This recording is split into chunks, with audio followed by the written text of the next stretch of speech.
Ryan Reynolds here for, I guess, my 100th Mint commercial. No, don't. I mean, honestly, when I started this, I thought I only have to do like 4 of these. I mean, it's unlimited premium wireless for $15 a month. How are there still people paying 2 or 3 times that much? I'm sorry, I shouldn't be victim blaming here. Give it a try at mintmobile.com/save. Whenever you're ready. $45 upfront payment equivalent to $15 per month. New customers on first 3-month plan only. Taxes and fees extra. Speed slower above 40 gigabytes. See details. Fall here in southern Nevada is very different than in other parts of the country. We're less autumn leaves and pumpkin patches and more rebirth. Life starts coming back to our desert, and we can get outside and enjoy those falling temps. So today on CityCast Las Vegas, I'm with Bertha Gutierrez, Program Director at the Conservation Lands Foundation, and she's going to tell me about the best fall hikes and sights to see in a new season. It's Tuesday, September 10th. I'm Sarah Lohman, and here's what Las Vegas is talking about.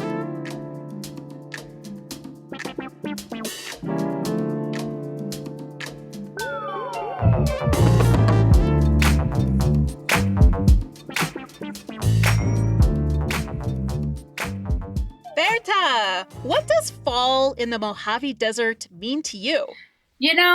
I think you were saying, like fall here is different, and I totally agree. For once, I don't think it starts until about maybe November, maybe late October. At least another month, right? Right. I think like we are just in our extended summer, but things do start to get a little cooler, so we can start to enjoy the outdoors a little bit more. And my favorite part is the sunsets. I think the sunsets get extra beautiful in the fall or like this time of year. But with that, I do love to go up to different altitudes and do enjoy some foliage. I think you can still find some of that here. Apart from the parking lot pumpkin patches. Yes, they really do it up, though, in those parking lots. I was really amazed first time I saw those. Yeah, I think like you can have your fall experience and just have it like the Southern Nevada way. Yeah, definitely. I mean, I love fall here. I feel hopeful. Like where I grew up back east, it was just like, oh, it's going to be winter and every day is going to be gray. And here it's just like, oh, no, we're going to get some rain and things are going to be green and you can just go outside with a little jacket on. I love it. Yes.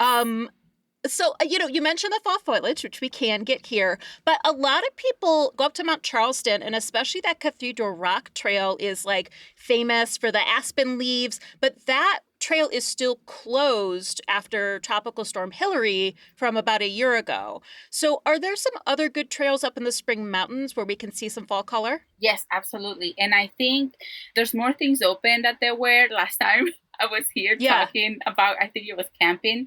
There's definitely more things open now. There's a website where you can go and check the closures. And I'm going to provide it so that you can put it on the notes. Great. Put it in the show notes. Yeah, so it's always good to check that no matter what time of the year, no matter what's going on. It's always good to check that website when you're going out to Mount Charleston, because you can save yourself the drive if something that you want to see is closed. But I have 3 different recommendations for Mount Charleston. And this is if you just want to do something in a day, go and come back in the same day.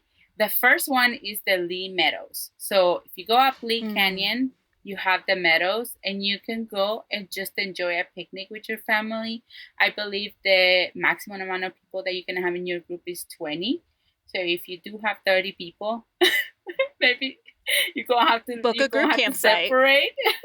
Book a group picnic area. Those are available to reasonable rates. Exactly. But the meadows is free. You can go, it's basically first come, first serve. Like, you find your spot.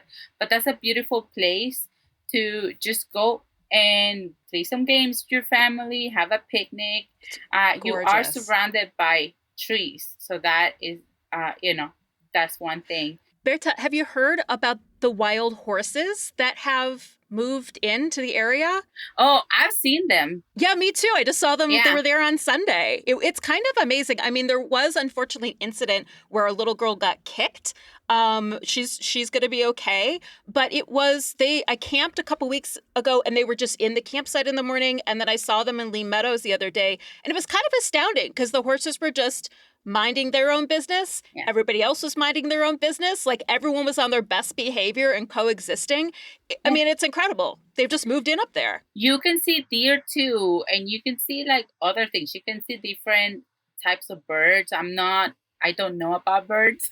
You're not a bird but if person. you do, you would enjoy seeing all of that. And I think, as you said, as long as you respect all wildlife, you should be fine.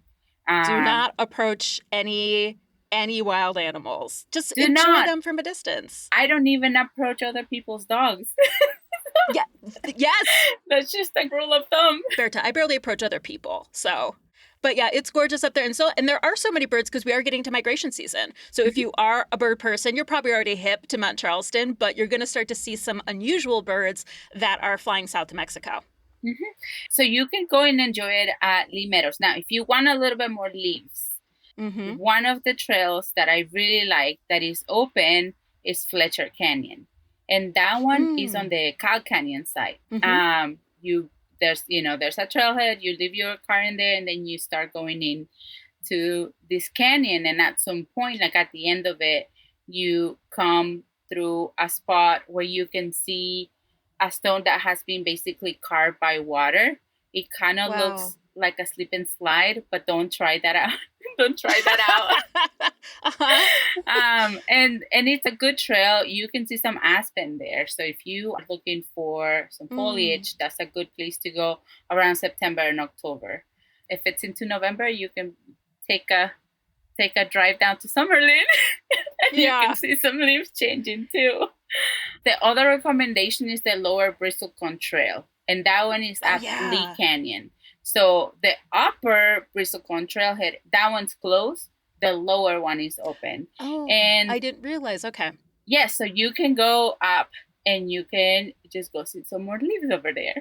And are there bristlecones on that trail, bristlecone pines? Yes. Ooh, okay, I love them. You know, it's not an easy trail. It's not the easiest of trails, but you can find them. Yeah. So, beautiful sights. You can always turn around, bring a snack, everybody. Yes. And take your garbage with you. So I have some, if you have more than a day, then you can go. My top recommendation is to go to the Ruby Mountains. That's where you mountains? can I don't think I've heard of them. The Ruby Mountains. Oh my gosh. The Ruby Mountains, okay. Need to look them up. It's a Forest Service area, and there's a National Wildlife Refuge in the east side of the mountains.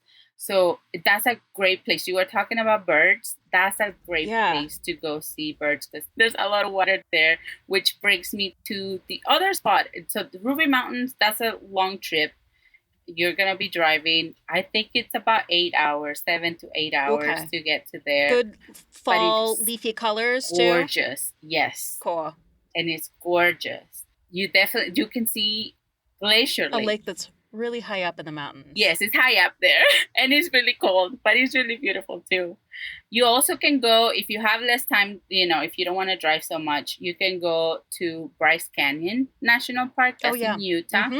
And that also, it's just beautiful. You don't get that many fall colors.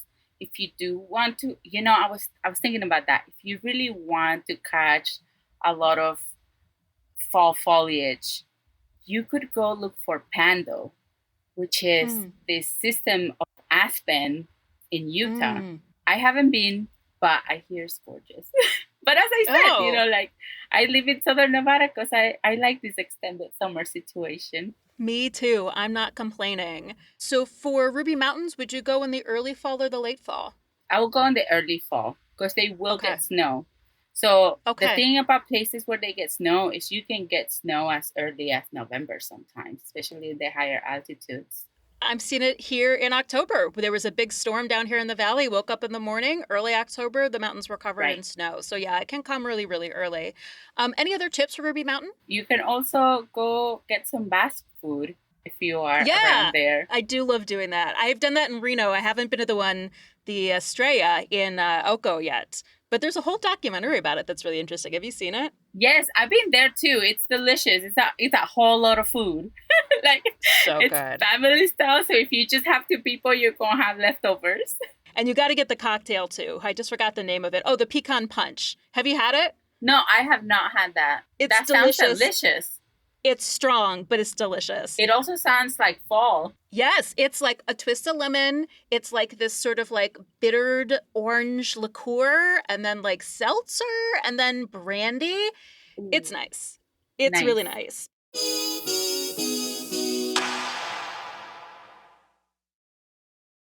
This episode is brought to you by Ring cameras and doorbells. A lot happens while you're away from home. That's why Ring makes it easy to check in from anywhere. Whether you're saying hi to an unexpected guest, making sure those packages are safe, or keeping your pets company while you're out grabbing groceries. It's all a few taps away, right from your phone. Be there with Ring. Explore cameras, doorbells, alarm kits, and more right now at ring.com. Let's talk a little closer to home, too. Like, I've been thinking a little bit about Whitney Mesa because it's a park in the city, but it's not like AstroTurf and Playground Park. It's this sort of like oasis, right? That's so close. You can just hop in, have a nice hike. What are some other parks in the city that you'd recommend for a good fall hike? Okay, so this is where if you're talking about the valley area, because I do also have some recommendations on that, the timing of this is gonna change, because this, if you want to like have a more refreshing fall experience in these areas, it's probably gonna be at the end of October and then into November. Okay. And so one of them, you can always go to the Wetlands Park. I love it. I love my little I love the walks on wetlands, there. too. But you also can go to Red Rock, and there's 2 specific trails that I love, and you can actually see fall foliage. You can see yellow leaves. And the first one is outside of the scenic loop. Is the First Creek Trail. It is right before you get to Spring Mountain Park. I do love that one because you start basically at the road and you can just keep hiking up the mountain if you want to. I did it in January and it went from like 70 degrees to like snow on the ground on this one trail. Did you see the water? Did you go to the grotto? I did. Yeah, Okay. The water was flowing. It was very cool. So the thing about First Creek, if you do get a little bit to where you are actually like going on the creek, then you're going to see the foliage. You're going to see yellow leaves and orange leaves, mostly yellow. But you will see that. But you do have to get yourself closer to the creek side, which is easy. You can do it. It's not very complicated and it's family friendly. Now, inside of the loop at Red Rock Canyon National Conservation Area. We should Pine say about Creek. First Creek, you don't have to go into Red Rock to access it. So Absolutely. you don't have to That one is off of pay, the you don't street. have to book your time or anything. It's just out there. There's a little parking lot and you just go. Yes, you go there, you come back, you don't have to go through the whole loop. The other one that I have, you do have to into the loop, and it is Pine Creek Trail. And as the name says it also goes by a creek. So because of that, you also get trees and you can see some yellow leaves, which I have done. And so that's one of my favorite hikes inside of the National Conservation Area. Yes. So cool. So what about just outside the city? Let's say you want to drive about an hour. Is there anywhere you'd recommend? Doesn't have to be fall leaf friendly, just like fall friendly. That's the beauty of it. I think like once October hits, you can go anywhere. And that's the beauty of fall and winter in Southern Nevada. You can go to Valley of Fire, which is my favorite state park. Yes. You can go... They also do a full moon hike once a month that's like truly incredible. I highly recommend it. It's just a short canyon walk. I usually walk out at sunset, wait for moonrise, and then walk back. It's really cool. And if you do want to, I do have a place where if you do want to see some leaves and you want to see some birds, this is the place that is closer to Southern Nevada, and that's Pahranagat National Wildlife Refuge. It is at the north end of the Desert National Wildlife Refuge. Okay. North of the city, sure. There's a whole lake. Wow. There's camping spots. They are free and they are first come, first serve, but they are available there. And because the lake is there, there's 2 lakes, the upper and the lower. Paranaga lakes, you can see a lot of birds. That's where I saw my first bald eagle. Cool. One of my friends broke out into just singing the national anthem when we saw that, because it was Oh my God. it was such an experience.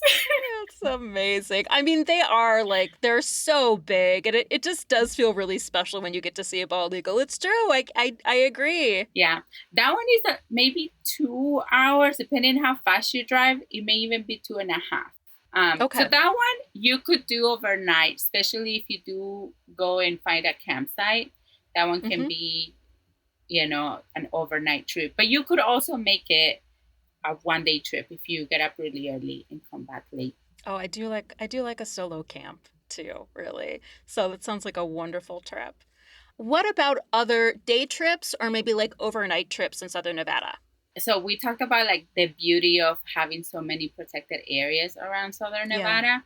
You can, in the fall, you can take advantage of that earlier sunset and go for a hike at Abiquiame National Monument.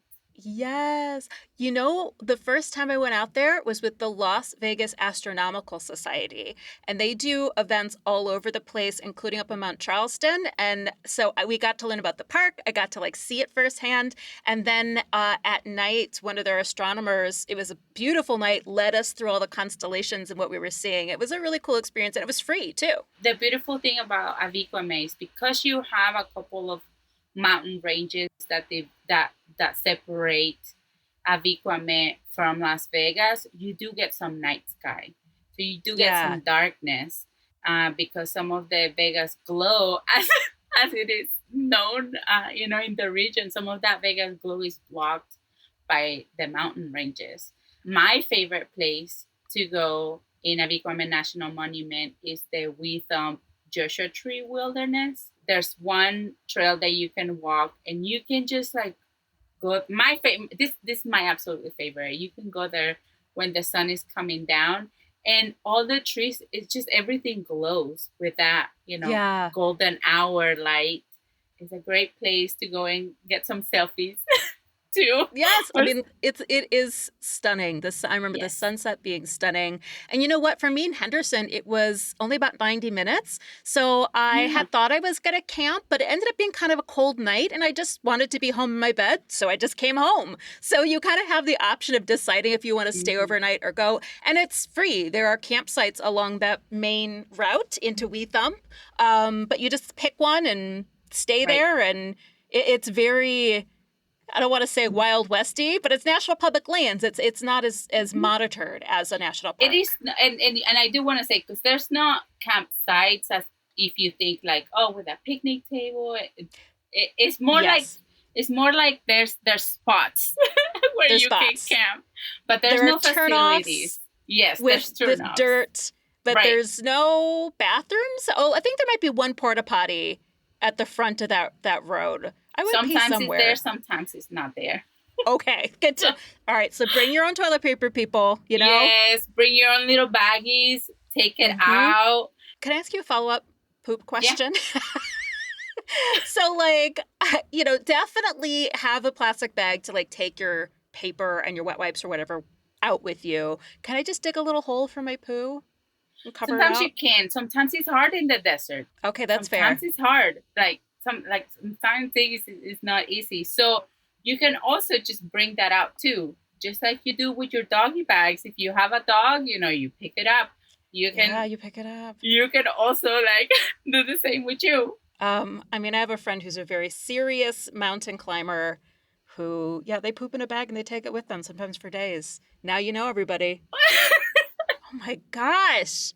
You never think about it until suddenly you're there, and then I'm very regular. It just hits me. This is why it's good to be prepared. Just like it's good to look for closures before you go to up Mount Charleston. It's also good to know what your personal needs are going to be, and make sure you have all that you're going to need, including your toilet supplies, including snacks, including plenty of water and electrolytes and sunscreen and a hat.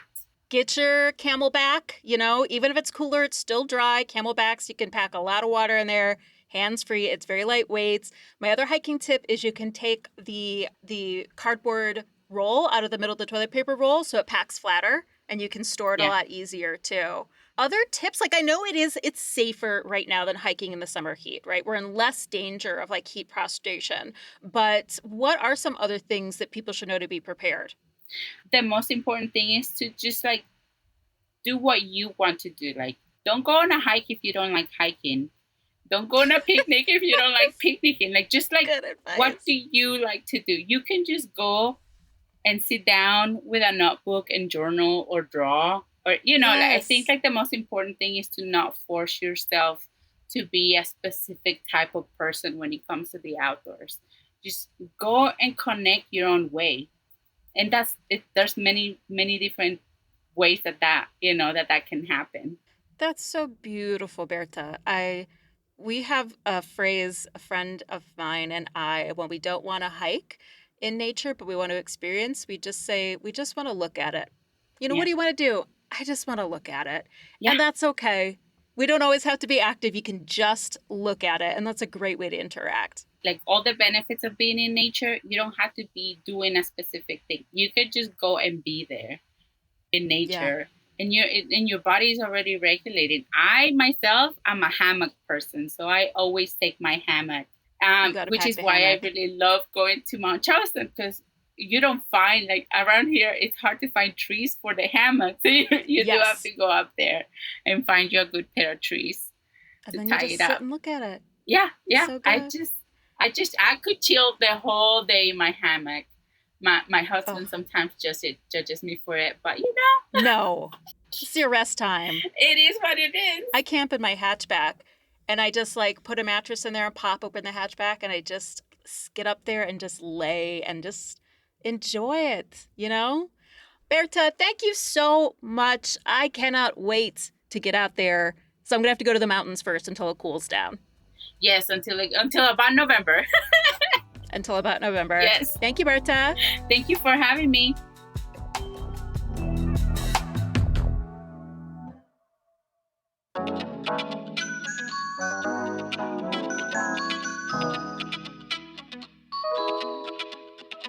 That's all for today here in CityCast Las Vegas. If you enjoyed this show, share it with a friend and go for a hike. Or don't, just lay in a hammock. That's all you need to do. Please rate our show and leave us a review, as well as subscribe to our morning newsletter on our website. We'll be back tomorrow morning with more news from around the city. Take care.